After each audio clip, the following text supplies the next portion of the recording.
In this tutorial, we're going to take a look at the Gmail options, actually what's called mail settings. So I'm going to go to my Gmail, and I'm going to come here to the options wheel, and then select mail settings. First thing you notice is language. What language do you want to read your email? Do you have your email displayed in? Then the maximum page size. By default, it's, I think, 50 or 25 or 50 conversations per page. I've went ahead and put mine to the max, 100 conversations. Then for contacts, I also again have the max, 250 contacts would appear per page. Next up, we have the option to turn on or off keyboard shortcuts. Keyboard shortcuts are turned off by default, but keyboard shortcuts can make things much quicker. For example, you can hit C to compose an email, and there's an entire video in the library that talks about keyboard shortcuts. External content, this is things like images that come in through email, especially those from off campus, and you can have those blocked by default by selecting always ask before displaying, or you can have the just automatic display by trusted senders. We don't have an option here on the browser connection. We will always use HTTPS. That makes it more secure, so we did not get an option on that. Conversation view. To show you what conversation view is, I'll go back to my inbox, and you'll notice, as you see here, there's a 3 here and an 8 here. That tells me there are 8 emails in this conversation. Some people don't like this. They like to have each individual email per message. So if you prefer that and don't like conversation view, you can come here, turn off conversation view. Next up, we have stars. And you'll notice here my stars in use. These are the ones I like to use. The default is 1 star. Or you can go to 4 stars or all stars. And what I've done is I actually just clicked and held, and I dragged down the stars that I don't want to use and drag them out of the way.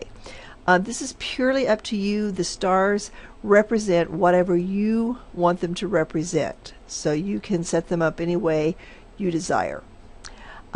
Next is desktop notifications. That is an add-on to Gmail, and there will be a video in the library about that, but it's just how it notifies you about incoming messages.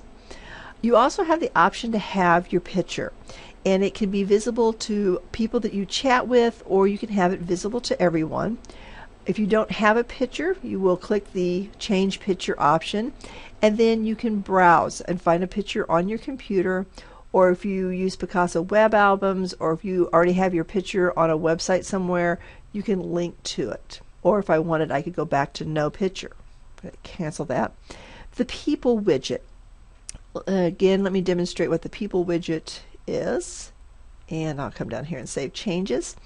The people widget is when I open up an email. For example, I'll open up this email from Donald, and over here I see the email address, and I have the option, if I was logged into chat, I could invite Don to chat with me.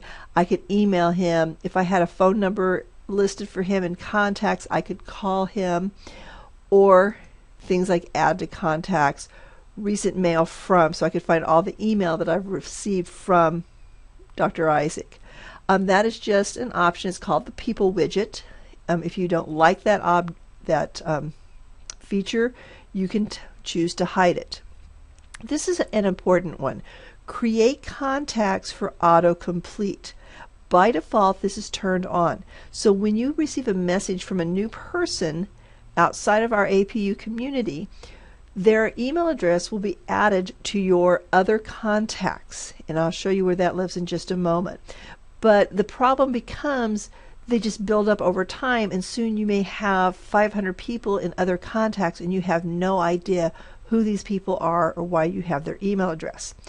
And so I'll go here to contacts, and you'll notice you have my contacts, and then down here, other contacts.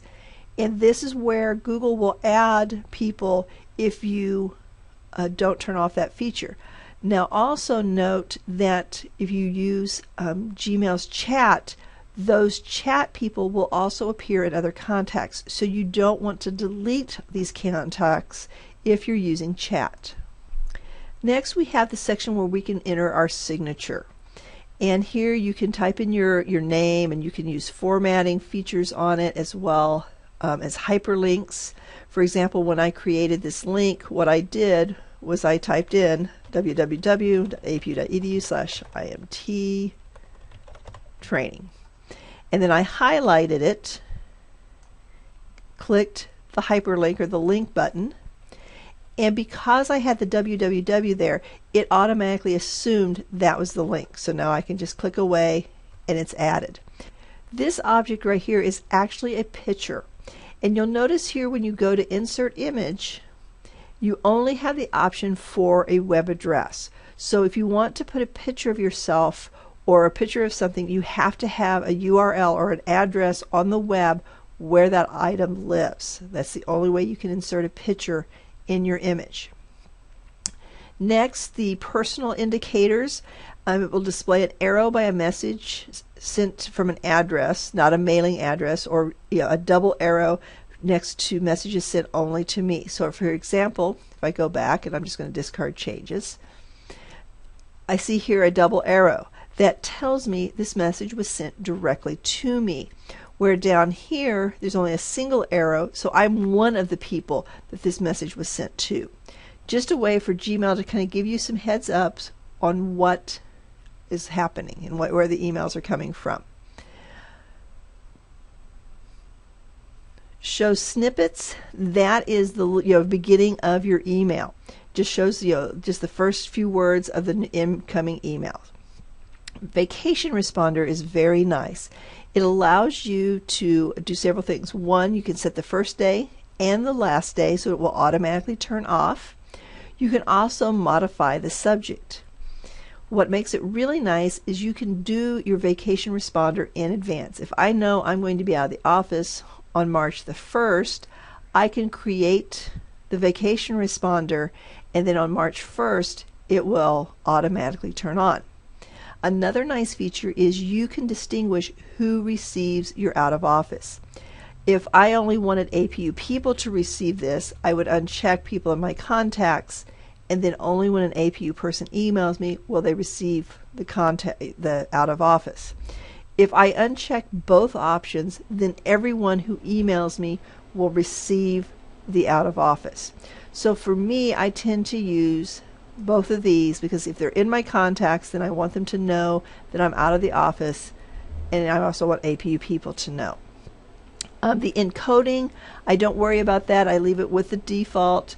And with attachments, I just like this advance. It shows as it's progressing as you're attaching the file. If you have any questions about the general settings, please feel free to email training@apu.edu.